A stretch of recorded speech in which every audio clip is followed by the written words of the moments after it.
JNU is on shutdown mode. 10 years after the 2016 protests, another mass agitation is happening in JNU right now after the admin decided to rusticate all 4 office bearers of the JNU Student Union for 2 semesters. The charge on them is that the students led a demonstration against the installation of facial recognition system at the Dr. B.R. Ambedkar Library. And during the protests, these facial recognition systems were uprooted. The JNU Students' Union, however, has categorically maintained that this was part of admin's larger intent to install surveillance systems in JNU, that this was a violation of students' right to privacy, and that no stakeholders were consulted whatsoever before installation of these devices. We have today with us the Vice President of JNU Students' Union. We'll talk to her, ask her some questions, and try making sense of the situation. Hi Gopika, Hello. welcome, Jai Bhim, Lal Salam. My first question to you would be very simple.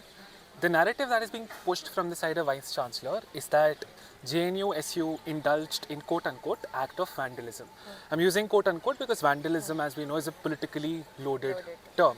I also think that it is too simplistic. That is, it strips the reality of its context. So for those of us who do not know about the context, can you please elucidate the context under which all of it happened? So the act of vandalism is being alleged on us for our protest against the surveillance FIT system. So I'll tell you 2 points, 2 main things that I would want to put across is one, what forced us to do that protest and why politically we are against surveillance and the facial recognition technology. Right. So we're saying that facial recognition technology that you're planning to install in the central library, it is a surveillance system. And if you look at the option of DigiYatra in airports, now it is also a facial recognition technology Right. which the government is doing. Uh-huh. But the difference there is DigiYatra gives you an option. You can either go through the way of the DigiYatra or you can choose to not give your facial recognition data and you can go in the normal queue. Correct. But this FIT system was made compulsory, it was a mandatory thing that the administration was pushing on the students. Right. There are multiple emails sent by the acting chief librarian Manorama Tripathi saying that, multiple mails saying that you should register now, if you don't register now within these many days your entry into the central library will be stopped. And we have got to know also the fact that in certain centers, in the faculty meeting, of which obviously we can't get the minutes, there were also discussion that your next semester registration will be linked to whether or not you share your facial recognition data in the library. There are multiple questions we raised to the administration. The first question, where are you storing our data? Right. Highly sensitive data. Correct. They had no answer. Is it being stored internally? Are you giving it to a private entity? If you're giving it to a private entity, how is our privacy being maintained? They had no answer. What is the deletion policy? Will you be selling it to a law enforcement agency? They had nothing. They had no answers to give us. So this is why politically we are against the facial recognition technology. Now coming to what were the democratic processes that we had followed with the administration. So this is not an issue that came up during this union. So we got elected 4 months back. But the union prior to that was elected by the students and had come into power. Then they had started the process of FRT. There were multiple protests against it and that union took it up. That union had multiple meetings with the chief librarian, acting chief librarian, multiple meetings with the administration, and after several sit-in, a sit-in that went up to almost a month, 2 months, after that sit-in protest, it was declared to the union representatives that you can see there is a notice, you can see it in the central library, even now it has been pasted. It has been undersigned by the registrar of this university. And it is saying that we will stall any processes, status quo, quote unquote, okay, this is what it's being said, status quo will be maintained only after a committee that takes into confidence all of the stakeholders. After that committee decides, then we will start the process, which we agreed to. Okay. That sit-in was stopped from there, the sit-in the union came out of the sit-in. Now, what happens when this union election is announced? This union election is announced. After that, in JNU, unlike in other universities, there's something called the election committee that we elect ourselves. Correct. It is the students' election committee. We elect through GBMs held in different schools. We elect our own election committee. When the elections happen, there is a moral code of conduct. Without giving a prior information to the election committee, none of the student organizations involved in any sort of protest, public gathering, talks, nothing. Even if a poster has to be released, that is first submitted to the EC, we get approval and then do it. Otherwise, your candidate can be disqualified. Then what does the administration do? When the administration knows that the JNUSU is a caretaker union which is basically powerless, all of the power lies with the election committee, and that no organization will mobilize without giving prior information to EC, taking this into account, the administration restarts the process of FRT. So when basically when you know that there will be no resistance, because resisting will mean that your candidature will get cancelled, at that moment, this administration goes back against its own words. It goes back against its own office orders and says, and the process begins. The chief librarian does nothing about it. We then have a meeting with the vice chancellor in which the vice chancellor refuses to come. So in that meeting, we have the rector, proctor, the DOS, and they say that okay, we will ask the librarian to at least stop coercing students into registering into the FRT, because she was standing there along with the deputy librarian coercing people, saying that only if you do the registration will you be entering the central library. Right. So we had communicated in clear terms that please you stop this from happening. She should not be standing in the front and coercing students. And we analyze what happens in the 2 days. Both the days the union goes and analyzes it, both the days the acting chief librarian is there standing and coercing students into complying with this. Then union had to take a step. Now if you see all of the stages of dialogue and discussion, if it's defeated, when this administration has then the audacity to tell us verbal assurances mean nothing. Your verbal assurances mean nothing. Your own registrar's undersigned committee formation is a hoax. When everything, every trust is being broken, there is no confidence, and all of your promises have been broken, then this union had to take a stand for the students. Right. Now, one narrative the administration is pushing is that we do not want illegal students, quote unquote, illegal students to enter the central library, which is why we are having this facial recognition technology. Now, the union had a clear disagreement with this. Why? Because already I can show you my library card. Library card, you have your name, your course, the validity and a barcode. Correct. Each and every student goes there, scans their barcode and then goes in. Now, if the university has 20 lakh rupees to spend on a facial recognition technology, which according to them is in the interest of the students, then why don't you enforce 2-3 more guards to ensure that everyone who gets in scans their barcode? Correct. A simple solution which is of no cost. You just have to increase 2 guards to ensure this. Right. So then your premise falls, right? Your Absolutely. premise falls that you want to protect the student community. There's already a protection in place. Exactly. There is a check and balance in place. You first enforce that. The fact that we want to tell the student community is that today if they have installed it, and they have installed it after the calling police. In the last union, they had called police. There were 2 vans here, after which they built the infrastructure of FRT. Tomorrow it could be in any of the hostels. And there this administration is trying to create this binary in saying that after your master's is over, a PhD, before you submit your PhD, if your studentship is over, you're no longer part of this community, you're illegal, and that illegal ship we will buy on it, we will try to create a binary among the students, and then on that binary, on that narrative of false binary, we will enforce a surveillance system. And this surveillance system, then you will sell it to Delhi police. Delhi police will then criminalize every dissent in this campus, every political action in this campus, and finally what they want to do, as they have been doing with the Chief Proctor's manual, they want to kill dissent, they want to kill democracy in this campus, which is why we were against it. Right. So what I make of this is that A, the administration is explicitly using coercion, and B, the union tried its best recoursing to alternate ways of resistance, but all of it failed. I mean, they went back on literally on their own verse, and which is why the union had to do what they did. Right. So now I want to ask that as to what has then been the agenda. I know, I mean, there's a strike being observed here. How long has the strike been going on? What all is the union planning for mobilization, and what's the future plan of action?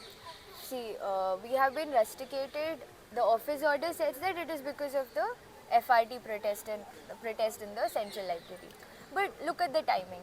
The timing came exactly the day before we had planned a Mashal Julus for Rohit Act and for UGC equity regulations. It comes few days prior to our call for students' parliament on the VBSA bill and Rohit Act. And it is only yesterday a few days back a podcast is also Right. in front of everyone in Yeah. which the vice chancellor is seen saying that UGC equity regulations was totally unnecessary. Yeah. Now it is this union that had forced this administration to give PhD admission, PhD second sem registration for 6 students, out of which 5 were women, 4 are Dalit scholars, 1 OBC scholar, 1 PWD scholar in School of Life Sciences. And we know exactly that this has hurt the administration. Correct. This administration wants to throw out students from marginalized sections by putting this tag of unmeritorious. It is you who sat in the interview panel, deemed them meritorious, took them in, taught them for 2 months, a short semester, and after teaching them for 2 semesters, you have the audacity to call them unmeritorious and fail them and throw them out of the university. The union had questioned it. They were forced to have a committee meeting.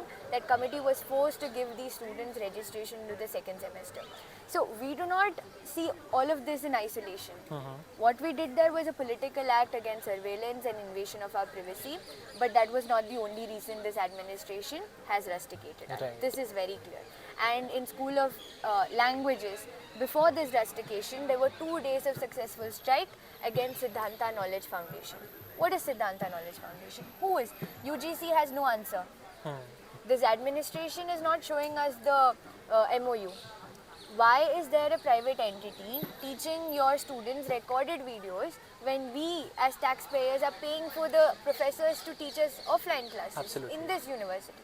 There was a successful strike and they had to call the councillors for a meeting. And after the second day of successful strike and meeting with the councillors, after the office hours, it is almost by 7:38 we're getting this mail. So what anguish the administration had, what pressure they would have been in to rusticate an elected union, we can understand. And that those facts is in front of everybody. Correct. So yes, we are against surveillance. Yes, we are against privatization. Yes, we stand for social justice. And if that makes you uncomfortable, then this should not be the answer. You have to Absolutely. change your politics. And if the vice chancellor whose corruption charges have been proved in Pune University, you can check that in NEHU, she was shortlisted to be a vice chancellor in NEHU. But why in her shortlisting, you can read it. It is an entire report which says that because she has been an ex judge had said that yes, she has done corruption, her 7 increments were stopped. So this vice chancellor who has already been proved to be corrupt is again doing the same thing in this university, and as elected union representatives we will call it out. We have been calling it out. Her daughter is teaching in the School of Engineering. How is her daughter is tagging along with her in international conferences? If she is accusing the union of having wasted taxpayers' money, then which taxpayer is paying for your family members to be invited for a conference you have been invited as a vice chancellor of this university? Right. So these are uncomfortable questions. Yes, we will ask uncomfortable questions. Absolutely. So if rustication is the answer for that, then we will also react politically to that. We also have a reply to that. My next question would be about one of the processions, that the union held, which is when ex-JNU SU President Kanhaiya Kumar was invited. So what would you say to your comrades who feel that calling Kanhaiya Kumar, because of his recent political alignment, his silence on certain strategic issues, wasn't the best idea? What would you tell them? See, I'm from SFI. We believe that now what we're tackling in a countrywide, what we're tackling with is a neo-fascist state. Correct. And against fascism, neo-fascism, there's only one way forward, which is for the progressive forces to unite. Now, obviously, we have political differences with Congress. We always have had. In multiple states where they're ruling, they have been having privatization, whatnot. And that disagreement, with that difference, still there is a shared understanding that this fascist political project of the RSS should be stopped. Absolutely. And at that line, we draw a similarity. And now, when they're attacking all of our universities, every university there's a fee hike happening. There is fee hike happening, political recruitments happening, dissent is systematically being curbed and suppressed. At that time, if we don't build a larger political unity, then I don't know in what time, at what ideal stage will we be able to do it. So, in the face of repression, in the face of neo-fascist state, I think only a united struggle and unity of all progressive forces will be an answer to it. So, our understanding of JNUSU, having called a former JNUSU president, I don't think there's any doubt that what we should be building, forging, is a united struggle. And if, as a former JNUSU president, Kanhaiya decided to come and share stage with us, I think that should be that should be considered as a positive, on a Fair. positive note it should be taken. That's fair. And what would you say to students of JNU, certain students who probably think that by participating in the strike, they'll probably miss out on their academics, and they think that this does not affect them directly. It's the union that has been rusticated and not necessarily them. So what would you like to tell them? See, I'm also a student. All of us in the union are students. Our studentship has been snatched away from us for one whole year, 2 semesters. Now, why were we rusticated? We were rusticated on the official line, it is the FRT. If FRT had been imposed, just imagine that there's a protest that happened 2 years back, which was for drinking water. And thousands of students, concretely speaking, at least 850 to 900 people had marched, and more than that, had marched to the Vice Chancellor's residence, and there the Vice Chancellor was asked to provide drinking water and to bring some sort of solution to the drinking water crisis. Now, had there been a facial recognition technology in the library, all of the guards according to CPO manual, it has empowered the security staff to capture videos in their private phones, and they can then give it for the enquiry. So all of the guards here, whenever we're doing any sort of protest, political activity, first thing they do is take out their mobile phones. Then also it was the case. So all of this would have been videographed. Now your video you have done for drinking water. Thousands of students have marched for drinking water. Your videos would have then, through whatever software they have, it would have matched with your FRT that you have registered in, and in every inbox there would have been an enquiry note. And whoever was there at the protest would have been rusticated. Right. So it does trickle down to them as well at some point. It will. It will trickle down to them. And in the library protest, the other activists, students who have gotten fines of 19,000. And if you read their office order, it's quite funny, it's hilarious, but it is also extremely disheartening to know that the administration has charged them for sloganeering and clapping of hands. Right. In which democracy is sloganeering and clapping of hands a crime worth giving 19,000 of fines to? In which democracy is it a fine? So tomorrow, you may not be rusticated, you may not be out of bounds, but if you raise your voice against sexual harassment, like had been the case in this university, if you are raising your voices against privatization, as is the case in School of Languages, if you're raising your voice for your right for drinking water, as was the case across hostels in this campus, then be rest assured you will be slapped a fine, and that fine will be then enforced by the CPO manual. And if they had the FRT system installed, then all of your data, including your name, your class, your hometown, your parents' address, and that same fine order, rustication order would have reached your parents before it has reached. Right. And Absolutely. according to academic laws. So even during the fee hike movement that happened in 2019, there were many students whose parents could afford to the increased fee structure as well. But it is this university, it is that feeling that we are JNU, which led to those students also to take the stand that no, even if one of my classmates sitting next to me is not in a position to bear that increased fee structure, then it is my moral responsibility to boycott the classes, go for a strike, make my presence felt on the streets so that even my classmate can come and study. And not just my classmate, future generations. Right. So if our seniors, some of whom we have never met, 2019, if they could wage that long battle against fee hike, it is because of that I could come to this university. Absolutely. It is because of that I could study, do PhD for 268 rupees. So if I don't, as responsible JNU student, think not just about me, but also my classmates, my fellow students, the generations yet to come into this university, then this dream that we think that JNU is a dream, JNU is a hope, JNU gives respect. How? Because it allows a student from any background, even if you're coming from a farming background, you're coming from a working class background, you're coming from extremely rural backgrounds, JNU is there to show you that you can still dream of higher education, you can still dream of having research because of this fee structure, because of this inclusive character. Any attack on that is an attack on all of us. Right. As the saying goes, no one is free until everyone is free. Till now, we've heard the student activist Gopika, but you're also a human like us. So I want you to talk about how difficult has it been for you personally, mentally, emotionally to endure all of this, because I know we must resist, but then resistance has a price and not everyone agrees to pay that price, but you have. So how difficult has it been? See, you can see behind, this has been our place of rest, place of Right. sleep, everything for the last 3 days. And It rained yesterday as well. It rained yesterday, we were still here.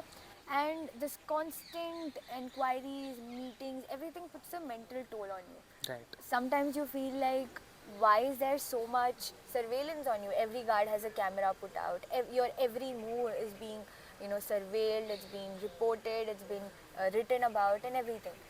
But the thing is that we are not alone. This is what all the union members have been saying since the time we've gotten elected. JNUSU is not a seat of power, it is a seat of struggle.